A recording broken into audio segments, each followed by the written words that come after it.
were asking us a lot, and actually this is how this kind of got into on Twitter. We do this we on some of our tweets we ask for the last 2 shows now. We're like, what do you want to hear from us? Because like we of course have topics in mind, but say we miss something, and some people, maybe they're even more fans of the league than we are. They'll pick something out and we'll go, okay, I like this topic. And someone did bring this topic up, and I believe it's actually one of the Michigan Panthers podcasts, not the Panthers cast Den, on our end. Yes, that's just to clarify, because there's Michigan Panthers. It's like, Jesus, they have like a ton of it seems like there's a ton of podcasts. Let's be honest. Right there's now. A reason. There's a reason. Yeah. Michigan football. I mean, we have had our ups, kinda, depending on how old you are. Yeah. But we've had a lot of downs. Some hope. You're hoping it's good. You hope that they get back to the days of the '83 championship, that first USFL season. So I could see it, get an alternative, as you will. So the Panthers Den brought up the question, what are some of the coaches you think will fill in the other 4 teams that we didn't get announced yet? And one of them actually being the Panthers, funny enough. Same goes for the Maulers, so that fills out the North. And then in the South, we're still waiting to hear for the Stallions, funny enough, and the New Orleans Breakers. So they split them 2-2 instead of doing division by division. So we're waiting on the other halves of these divisions to get filled up. And, there's some options out there. Clearly, you can look at, and we'll touch on this for, half of these at least that are in this list. The Spring League has them. Just those connections alone. We've been waiting for some guys that we thought would be announced by now. Well, and on the head coach level and assistant level, right? There's so many guys that we can pick from there. And we're talking guys, especially in the Spring League, and I think we'll talk about a couple here. They had an experience of both the XFL and the Spring League, and maybe even the AAF in certain instances. But I mean, the first one that comes to mind for me personally, Hal Mummy, right? We saw him in the XFL. We saw him in the Spring League. For heck's sake, he won the Mega Bowl. He won the first and maybe last Mega Bowl for the Spring League with the linemen. And I mean, along those same lines, again, looking at assistants or maybe a quarterback coach, Stan Bedwell, my man. I think he at least follows USFL Newsroom, so shout out to you. But I mean, right there, you could pull the whole lineman cast and you'd probably be set, but it looks like they're not going that route. But I mean, thoughts on that, other thoughts on different coaches, maybe in the Spring League, outside the Spring League. What's the first one that comes to mind for you? Well, I mean, if it's not Hal Mummy, the other one gets thrown around a lot, and I agree fully. It's like Jerry Glanville. I mean, he's already been in the XFL and the Spring League. He's coached already in the Spring League for its 2 seasons in that like 6-month span. Like, to me, it's another perfect fit. Guy already has, I imagine, a core staff that you can build around. So why not, give him a call? Same as Hal. Hal expressed interest too, that he wants to do this if offered. Jerry, I believe, was the similar vein, if I remember correctly. So just give them a ring and assign these guys to some teams. I would think honestly, you could find, any one of the 4, I don't mind. I thought like we're talking about like when the first 4 announced how Bart Andrus wasn't on the Generals, because we thought we were supposed to be on the Generals because of his coaching time in the TSL. So really just fill those gaps, and pick them up together. Or, to me, there's one that this is more just me looking around and going, oh, this would be kind of cool. Not only for namesake, and then also just because he coached in the state recently.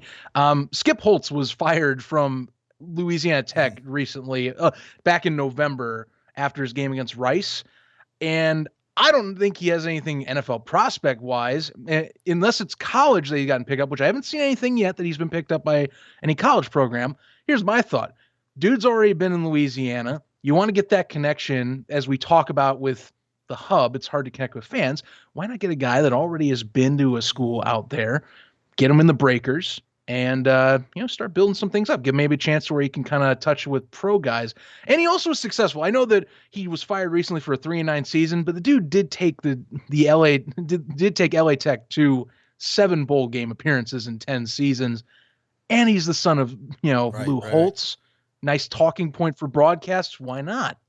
That's a guy from it's college related too. So that in between connection, I think you got I someone think that's a real solid with pick. I think that's a real good one. I didn't think about that one, to be honest with you. And honestly, I don't think the recent, season, for the reason of being let go, is going to harm him that much. I mean, Kevin Sumlin, he had some problems in Arizona. He rebounded.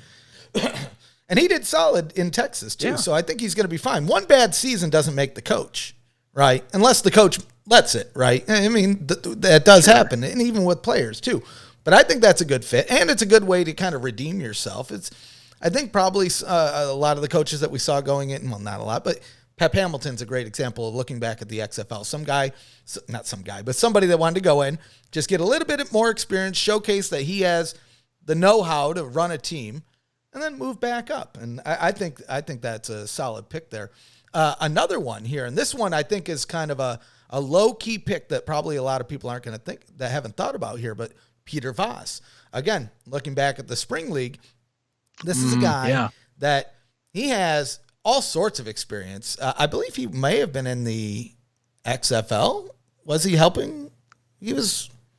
I could be mistaken there. I could be mistaken, but I'll have to do my research. But honestly, I think he's a perfect fit for something like this league.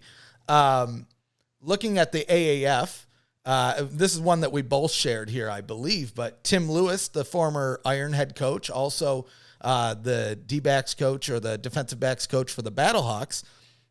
I mean, if we're looking for somebody to run that Birmingham Stallions team, if Chiswick's out the door, which he is now, he's gone. If you were hoping he was there, he is now. If you're hoping that contract will get finalized, well, that ship has sailed. Well, I mean, I look at a guy like Tim Lewis, and I mean, he's got a little bit of history with the city, right? So bringing that in, a little bit of history with spring football, bringing that in. And, I mean, he has all sorts of history before that, too, as far as coaching and playing. That, I mean, these are some guys that I'd love to see. And I guarantee you there's going to be guys that are not on, well, I don't guarantee. Don't hold me to that. I think there will be guys that are not on this list that we see in the USFL this year. Not a guarantee. The speculation zone, just because, people hold me to things. Speculation zone, here we go. Guarantee is a strong word, and I don't know any of these, so. So here's a little update with Voss, just to check up. So good connection.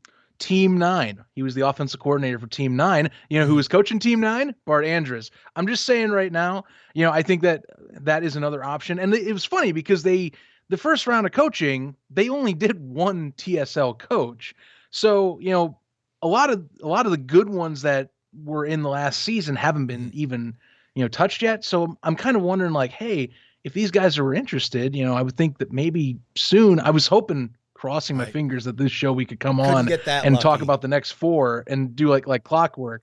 But no, we aren't going to get that lucky. It should be no matter what, from what I and you understand is that this month they are going to get them all done. It's just that they're doing it in chunks to do this, is either to give them time for contracts or to, of course, pump up the coaches, do separate announcements, separate social media engagement type of events. So, and for the herd, it also gives them those bonus views.